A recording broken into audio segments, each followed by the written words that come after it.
once again I will have to speak. Never mind. Guys, तो मैं विशेष Chaurasia from Atulyam English academy. तो guys आज हम बहुत शानदार चीजें सीखने वाले हैं। पास्ट परफेक्ट टेंस आज हम पढ़ने वाले हैं, ठीक है। तो पास्ट परफेक्ट टेंस को सीखने के पहले हम आपको कुछ और चीजें बताने वाले हैं जो बड़ी महत्वपूर्ण चीजें हैं, जो बोर्ड में लिखी हुई मैंने पहले से, ठीक है। आपको थोड़ा सा अटेंटिव होकर के मेरे साथ में वीडियो के लास्ट तक बने रहना है। आप वीडियो के लास्ट तक बने रहेंगे तो ये वीडियो आपको आपके ज्ञान में बहुत शानदार आपको वृद्धि करने वाला है। तो let's get into the video guys. Top of the board यहाँ लिखा हुआ है, बोर्ड के सबसे टॉप पे सत्यमेव जयते। सत्यमेव जयते को इंग्लिश में हम बोलते हैं truth always wins. Truth TRUTH, truth always wins, WINS। Truth always wins का मतलब होता है सत्यमेव जयते। गाइस सत्यमेव जयते की अवधारणा ये मुंडक उपनिषद से ली गई है। मुंडक उपनिषद ये आपका सामान्य ज्ञान का क्वेश्चन आता है। कई बार जब आप कॉम्पिटिटिव एग्जाम की तैयारी करते हैं, किसी भी कंपटीशन वाले एग्जाम में बैठते हैं आप, तो वहां पे ये क्वेश्चन आता है कि सत्यमेव जयते कहां से लिया गया है। तो सत्य आपके दिमाग में रहना चाहिए कि सत्यमेव जयते मुंडक उपनिषद से लिया गया है, ठीक है, आपको पता होना चाहिए। ठीक उसके नीचे लिखा हुआ है guys, you have undone what we had done. तुमने तो सारे किए कराए पर पानी फेर दिया। तो यहाँ पे मैंने अंडरलाइन किए हैं दो वर्ड, यू और वी। यू की जगह पे कुछ भी हो सकता है, I we you they he she किसी का नाम हो सकता है ना, योर फादर माय फादर, कुछ भी हो सकता है मतलब, ठीक है। और वी की जगह पे कुछ भी हो सकता है, I we you they he she किसी का नाम हो सकता है, ठीक है ना। जैसे आप बोले अरे यार उसने तो अपनी मम्मी के किए कराए पर पानी फेर दिया, उसने तो अपनी मम्मी के किए कराए पर पानी फेर दिया। तो ही या शी या कुछ भी हो सकता है। तो ही हैज, जो हैव है हैज में बदल जाएगा, क्यों? क्योंकि प्रेजेंट आपका करता है एक वचन का। तो he has undone what his mother had done. What his mother, her mother कुछ भी हो सकता है, मतलब उसने अपनी मम्मी के किए कराए पर पानी फेर दिया। Getting guys? अब देखिए यहां लिखा हुआ I am older than you. I am older than you, मैं तुमसे बड़ा हूं। I am older than you। older का यूज करते हैं किसी अन्य व्यक्ति के लिए। इसकी जगह पे हम elder बोलते हैं तो फैमिली मेंबर्स के लिए आता है। हमारे रिश्तेदारों के लिए यूज करते हैं किसका, elder का। और elder के बाद में to आता है, older के बाद में than आता है और elder के बाद में to। जैसे बोले कि मेरा भाई मुझसे 2 साल बड़ा है, तो कैसे बोलेंगे, my brother is elder to me by 2 years। elder to me, elder क्यों बोल रहे हैं, क्योंकि रिश्तेदारी बताने के लिए रिश्तेदारों में या फिर अपने सगे संबंधियों का जब हम बड़े छोटे का यूज करते हैं या बड़े का यूज करें तो वहां पे एल्डर का यूज करते हैं, एल्डर टू। और अन्य किसी के लिए बोलेंगे तो ओल्डर देन, ठीक है, ओल्डर देन, राइट। तो ओल्डर देन का यूज करते हैं किसी अन्य व्यक्ति के लिए और एल्डर टू का यूज करते हैं सगे संबंधियों के लिए, हमारे परिवार के सदस्यों के लिए, रिश्तेदारों के लिए, ठीक है। अब गाइस देखिए यहाँ पे, अब यहाँ पे सबसे बॉटम ऑफ द बोर्ड लिखा हुआ है अनफैथमेबल। Unfathomable, UNFATHOMABLE। अनफैथमेबल का मतलब क्या होता है, अथाह। अथाह क्या होता है, जिसकी था ना हो, जिसकी सतह ना हो।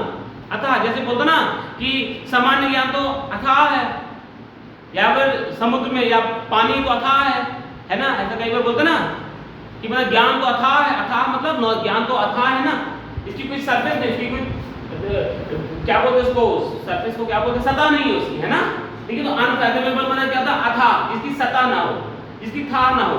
अनफैथमेबल कैसे बना है, फैथम से बना, फैथम, FATH। फैथम का मतलब क्या होता है, था या सतह। फैथम, फैथम से बना फैथोमीटर। फैथोमीटर का मतलब क्या होता है, पानी की गहराई नापने के यंत्र को फैथोमीटर बोलते हैं। पानी की गहराई नापने वाले यंत्र को क्या बोलते हैं, फैथोमीटर बोलते हैं, ठीक है गाइस। अब ध्यान सुनिए यहाँ पे, in laws house, in laws house, in laws house, getting, क्या लिखा है ये, इन लॉज हाउस। तो इन लॉज हाउस का मतलब क्या होता है, ससुराल। ससुराल को हम बोलते हैं इन लॉज हाउस। ससुराल वालों को बोलते हैं इन लॉज मेंबर्स। ससुराल वालों को क्या बोलते हैं, इन लॉज मेंबर्स, ससुराल वाले, ठीक है। मायका को बोलते हैं मैटरनल हाउस, ठीक है। और मेरे मायके वाले को क्या बोलेंगे, मैटरनल मेंबर्स, ठीक है। अब देखिए यहाँ पे, तो ये तो हो गया हमारा नॉर्मल थिंग्स। अब आते हैं हम टेंस पे। गाइस देखिए ये हेडिंग लिखा हुआ है यहाँ पे, पास्ट परफेक्ट टेंस। तो मैंने आपको बताया था कि किसी भी टेंस, वाक्य कोई भी हो, किसी भी वाक्य को हम जज करने के लिए वो किस टेंस का वाक्य है, तो हम वाक्य के अंत में देखते हैं। हिंदी का कोई वाक्य लिखा हुआ है, ध्यान सुनना, कोई भी सेंटेंस हो वो किसी न किसी टेंस का वाक्य होता है। कोई भी वाक्य होता है वो किसी न किसी टेंस का वाक्य होता है, ठीक है। तो मैंने आपको बताया कि जो पास्ट परफेक्ट टेंस है उसकी पहचान होती है कि हिंदी के वाक्यों के अंत में चुका था, चुके थे, चुकी थी, या था, ये थे, ये थी, आ था, ए थे, ई थी, ली थी, दी थी, की थी, पी थी, सी थी, खा थे, की थी, कुछ भी हो सकता है, ठीक है। सी थी, की थी, खा था, के थे, की थी आदि, और भी बहुत सारे हो सकते हैं, ठीक है। इसका मतलब ये होता है कि जो पास्ट परफेक्ट टेंस ये है, इसमें वाक्य का जो काम है, काम भूतकाल में पूरा हो चुका होता है।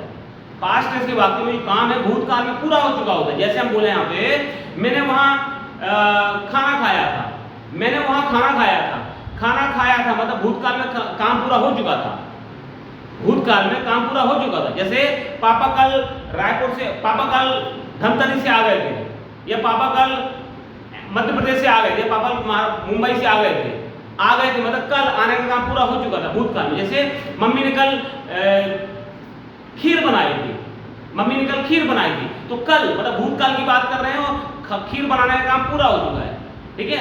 तो क्या हो गया वहां पे, कौन सा टेंस हो जाएगा, वो पास्ट परफेक्ट टेंस हो जाएगा, ठीक है। खीर को हम बोलते हैं इंग्लिश में पुडिंग, PUDDING, पुडिंग का मतलब क्या होता है, खीर होता है। PUDDING, पुडिंग का मतलब खीर भी होता है, पुडिंग का मतलब लपसी, लपसी होता ना, लपसी खाते अपन, कई बार त्योहार में बनती है लपसी, और हलवा, हलवा खाते हैं, उसको भी पुडिंग बोलते हैं, PUDDING, ठीक है। ध्यान सुनिए, तो ये मैंने आपको यहाँ पे पहचान बताई है पास्ट परफेक्ट टेंस की। एग्जांपल देखिए, मैं वहां पहले ही जा चुका था, मैं वहां पहले ही जा चुका था मतलब जाने का काम पहले हो चुका, भूतकाल में जाने का काम हो चुका था, जाने का काम भूतकाल में हो चुका था, इसका अर्थ पास्ट परफेक्ट टेंस हो गया, ठीक है। अभी फॉर एग्जांपल यहाँ लिखा हुआ है आज मैंने खाना बनाया था, मतलब भूतकाल में खाना बनाने का काम पूरा हो चुका था, आज मैंने खाना बनाया था, तो भूतकाल में खाना बनाने का काम पूरा हो चुका था, ठीक है। अब देखिए यहाँ पे कल वहां कुछ हुआ था, कल मतलब बीते हुए कल की बात कर रहे हैं, कल वहां कुछ हुआ था मतलब कुछ हुआ था मतलब कुछ होने का काम पूरा हो चुका था भूतकाल में, ठीक है ना। अब देखिए यहाँ पे चौथा लिखा है उसने मुझसे इस संबंध में बात कर ली थी, बात करने का काम भूतकाल में हो चुका है पूरा, बात करने का काम भूतकाल में पूरा हो चुका था, इसका अर्थ वहां बोला जा रहा है क्या, उसने मुझसे इस संबंध में बात कर ली थी, कर ली थी, राइट ना। अब इसके ऊपर लिखा हुआ है मैंने यह मूवी पिछले साल देखी थी, मतलब मूवी देखने का काम पिछले साल पूरा हो चुका था, गेटिंग, मूवी देखने का काम पिछले साल पूरा हो चुका था। तो ये सारे जो 5 वाक्य मैंने बोले यहाँ पे, ये सारे के सारे हमें पास्ट परफेक्ट टेंस के होने का बोध करा रहे हैं, क्यों, क्योंकि ये 5 वाक्यों में जो काम हो रहा है वो भूतकाल में पूरा हो चुका है, ठीक है गाइस। अब ध्यान सुनना, नियम बहुत इजी होते हैं पास्ट परफेक्ट टेंस के, केवल 2 नियम होते हैं। पहला रूल ये है कि सभी एक वचन एवं बहुवचन कर्ताओं के लिए सहायक क्रिया केवल और केवल हैड का यूज करते हैं। पास्ट परफेक्ट टेंस की सहायक क्रिया केवल एक होती है हैड, प्रेजेंट परफेक्ट टेंस की सहायक क्रिया होती है हैज और हैव, और पास्ट परफेक्ट टेंस की सहायक क्रिया होती है केवल हैड, गेटिंग।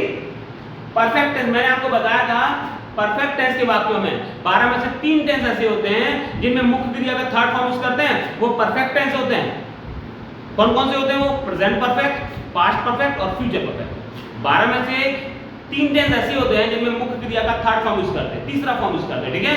क्यों, क्योंकि परफेक्ट टेंस होते हैं। फिर कौन कौन से टेंस होते हैं, present perfect, past perfect, future perfect. Don't write this, अभी आपको मैं लिखा हुआ है, मेक यू राइट डाउन, है ना, डोंट राइट दिस, ठीक है, लिख गाइस सुनना।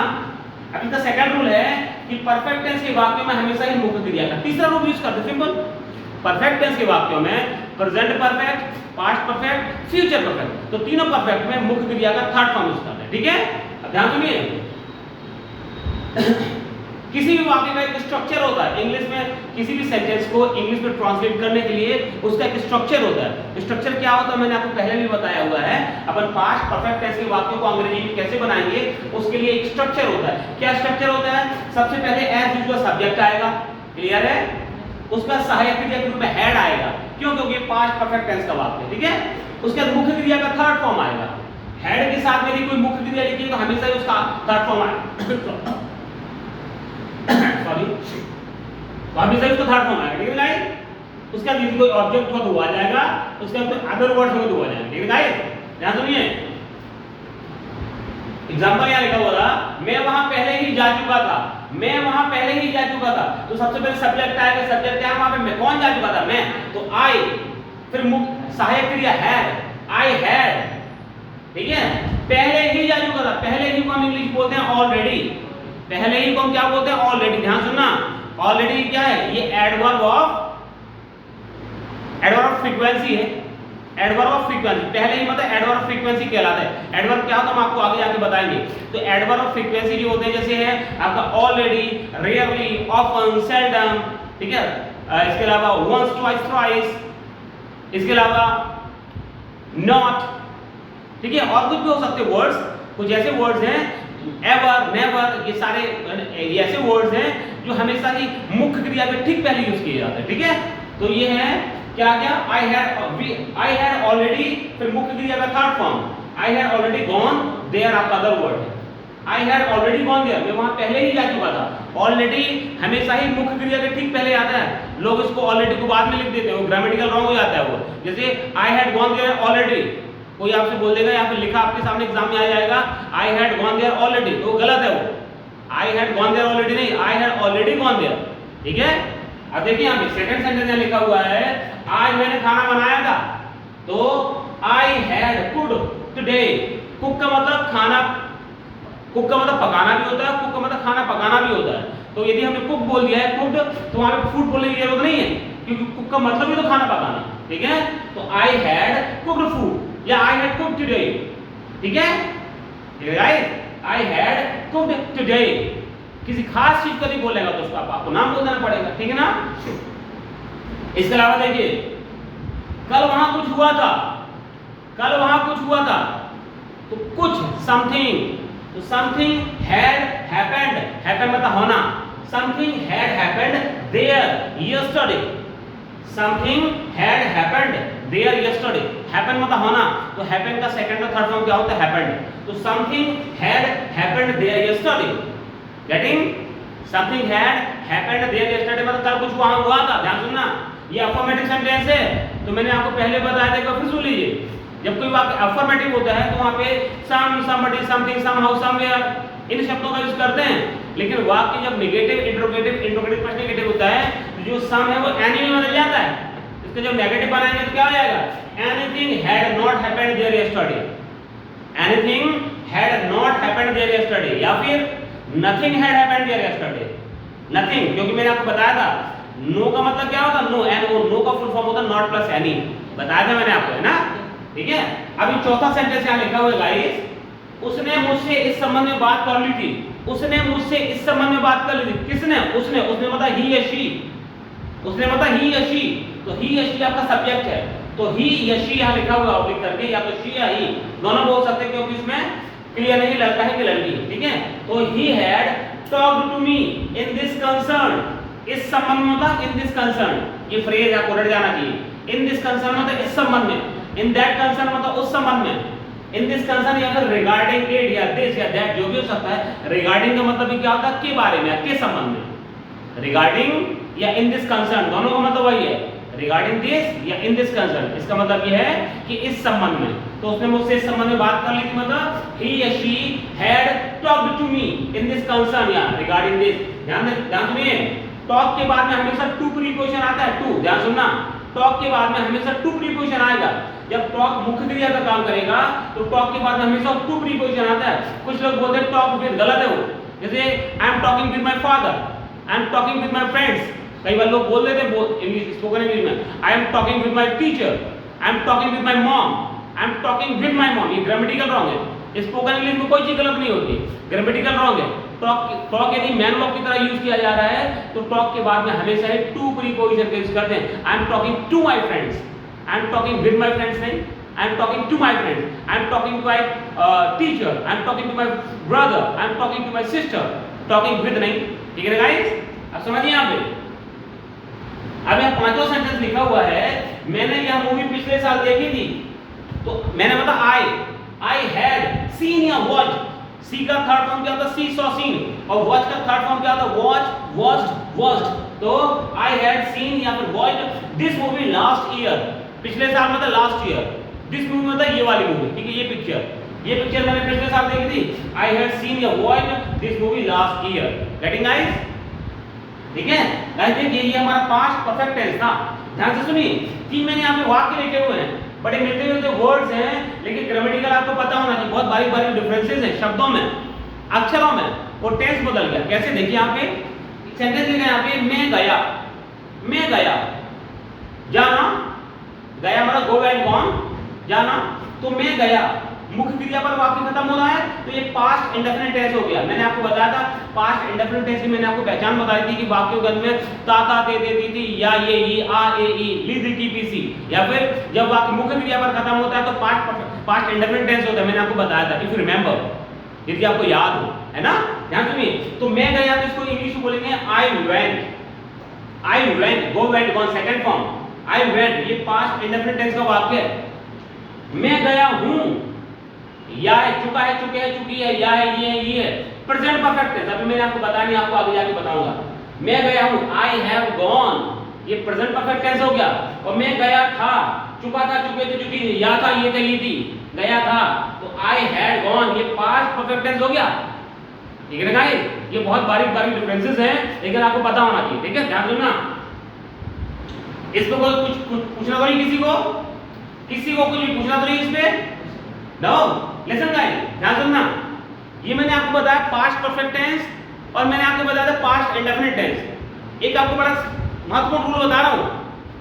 भूतकाल की कोई बात हो रही है, if we are discussing about some past indefinite tense, if we are discussing about some past habit or past action, if we are discussing, we are saying about some past actions or past sentences, भूतकाल के हम किसी वाक्य की बात कर रहे हैं, भूतकाल की किसी क्रिया की बात कर रहे हैं, भूतकाल के किसी एक्शन की बात कर रहे हैं। ध्यान सुनना, यदि भूतकाल के हम किसी विषय की बात करें, we are discussing about just doing some conversation about some past actions, past activities, यदि हम भूतकाल की कुछ क्रियाकलाप के बारे में बात कर रहे हैं, ध्यान सुनना, उसमें जो काम पहले हुआ है, उसमें जो काम पहले हुआ है तो उसको हम पास्ट परफेक्ट टेंस में बनाते हैं, और जो काम बाद में हुआ है उसको हम पास्ट इंडेफिनिट टेंस में बनाते हैं। ध्यान सुनना कैसे, जैसे मैंने आने से पहले कपड़े धो लिए थे, मैंने यहाँ आने से पहले कपड़े धो लिए थे, मैंने यहाँ आने से पहले कपड़े धो लिए थे, तो यहाँ पहला काम पहले कौन सा हो रहा है? कपड़े धोने का काम पहले हो रहा है। मैंने यहाँ आने के पहले कपड़े धो लिए थे, तो कपड़े धोने का काम पहले हो रहा है ना भाई। यहाँ आने के पहले, यहाँ बाद में आए हैं, इसके पहले मैंने कपड़े धो लिए थे, तो भूतकाल की बात है कि नहीं है भाई? तो मैंने बताया जब भी दो काम हो रहे हों तो जो काम पहले हो रहा है उसको पास्ट परफेक्ट टेंस में, और जो काम बाद में हो रहा है उसको पास्ट इंडेफिनिट टेंस में। कैसे, समझिए, मैंने यहाँ आने के पहले कपड़े धो लिए थे, मतलब I had washed my clothes, I had washed my clothes before I came here. Past indefinite tense second form, before I came here, I washed my clothes before I came here. नहीं आया समझ में? जब भूतकाल की हम कोई बात कर रहे हैं तो जो काम पहले हो रहा है उसको पास्ट परफेक्ट टेंस में, और जो काम बाद में हो रहा है उसको पास्ट इंडेफिनिट टेंस में। जैसे मैंने यहाँ आने के, जैसे पापा ने जाने के पहले चाय पी ली थी, पापा ने जाने के पहले चाय पी ली थी, तो चाय पीने का काम पहले हो रहा है, गए बाद में है पापा, पिताजी बाद में गए, पहले चाय पी दी उन्होंने, तो कैसे बोलेंगे? पापा had taken tea before he left या बिफोर ही वेंट। पापा had taken tea, past perfect tense का बना रहे हैं ना, क्योंकि चाय पीने का काम पहले हो रहा है। पापा ने जाने से पहले चाय पी ली थी, तो पापा had taken tea before he left या before he went. Getting guys? जैसे तुम्हारे आने के पहले मैं आ गया था, तुम्हारे आने के पहले मैं आ गया था, मतलब मेरे आने का काम पहले हुआ है, तुम्हारे आने के पहले मैं आ गया था, तो I had come before you came, I had come before you केम, है ना भाई? मेरे आने का काम पहले हो रहा है ना, I had come before you came. Came क्यों बोल रहे हैं? क्योंकि पास्ट इंडेफिनिट टेंस का अफर्मेटिव सेंटेंस है, सेकंड फॉर्म यूज करते हैं अफर्मेटिव में, पास्ट इंडेफिनिट, है ना? तो I had come before you came. क्या भाई समझ में आया? आई हैड कम, कम के तीनों फॉर्म क्या होते हैं? कम, केम, कम। तो आई हैड के साथ में हमेशा थर्ड फॉर्म आता है, तो I had come before you केम, तुम्हारे आने के पहले मैं आ गया था। तो इस प्रकार के सेंटेंस को आप दो तरीके से बोल सकते हैं, जैसे तुम्हारे आने के पहले मैं आ गया था, मतलब I had come before you केम, या फिर इसको दूसरे तरीके से कैसे बोल सकते हैं? You came after I had come, you came after I had कम। इसको आप वीडियो अभी मैं YouTube पे अपलोड करूंगा, उसको बार-बार देखिएगा वीडियो को, क्योंकि बहुत शानदार ज्ञान है आपके लिए। आप आगे जाकर के आप कॉम्पिटिटिव इंग्लिश के लिए तैयारी करेंगे या और अच्छी इंग्लिश सीखने के लिए तैयारी करेंगे, तो ये वीडियोस आपको बहुत महत्वपूर्ण हेल्प करेंगे, आपको बड़ी महत्वपूर्ण हेल्प करेंगे, बड़ी महत्वपूर्ण रहेंगे ये सारे वीडियोस, ठीक है ना? आपके दिमाग में और भी कोई डाउट्स आए तो आपको पूछना जरूर है। ध्यान सुनिएगा एक बार फिर से, भूतकाल की कोई बात कर रहे हैं तो जो एक्शन पहले हो रहा है उसको पास्ट परफेक्ट टेंस में, और जो एक्शन बाद में हो रहा है वो पास्ट इंडेफिनिट टेंस में। जैसे एग्जांपल आप बोले कि मैंने नहाने के पहले मैंने खाना खा लिया था, नहाने के पहले मैंने खाना खा लिया था, तो पहले काम कौन सा हो रहा है? खाना खाने का काम पहले हो रहा है। नहाने के पहले मैंने खाना खा लिया था, तो खाना खाने का काम पहले हो रहा है। तो कैसे बोलेंगे इस इंग्लिश में? आई हैड ईटन फूड, या फिर आई हैड टेकन फूड, या फिर I had food. I had food, या फिर आई हैड टेकन फूड, या फिर I had eaten food before I took bath. Take bath मतलब स्नान करना ना, तो टेक का सेकंड और थर्ड फॉर्म क्या होता है? Take, took, taken. तो I had eaten food before I took bath. Ready guys? क्या भाई समझ में आ रहा है? आपके दिमाग को डाउट है तो गाइस आप आपको पूछना चाहिए और पूछना है आपको, ठीक है? तो वीडियोस को जाकर जरूर देखना आपको YouTube पे, ठीक है? YouTube पे जाकर के वीडियो देखना है, और कोई यदि आपको डाउट्स आते हैं तो आपको कमेंट भी करना होगा, ठीक है? और आपको करना चाहिए ना भाई, और वीडियो को जरूर देखिए क्योंकि वीडियोस आपका बहुत ज्ञान में वृद्धि करेंगे, ठीक है गाइस? तो दोस्तों इसी तरीके से और महत्वपूर्ण जानकारी प्राप्त करने के लिए, बहुत सारा ज्ञान अर्जन करने के लिए हमारे साथ में सारे वीडियो में बने रहिए हमारे साथ अंत तक। और हमारे YouTube चैनल को यदि आपने सब्सक्राइब नहीं किया है तो हमारे YouTube channel Atulyam English academy को आज ही सब्सक्राइब करिए, ताकि हमारे द्वारा अपलोड किए गए सारे वीडियोस के नोटिफिकेशन आपको समय समय पर मिलते रहे और आपके ज्ञान में वृद्धि होती रहे। और ये ज्ञान, जो वर्तमान का ज्ञान, आपके भविष्य में बहुत मदद करता है। आप भविष्य में कुछ बहुत अच्छा करना चाहते हो तो ध्यान सुनिए, वर्तमान में अर्जन, ज्ञान का अर्जन आपके लिए बड़ा महत्वपूर्ण की होता है। की मतलब कुंजी होता है आपके भविष्य को सुखद बनाने के लिए। तो गाइस इस तरीके से हमारे वीडियोस को देखते रहिए, लाइक करते रहिए, शेयर करते रहिए। Thank you guys.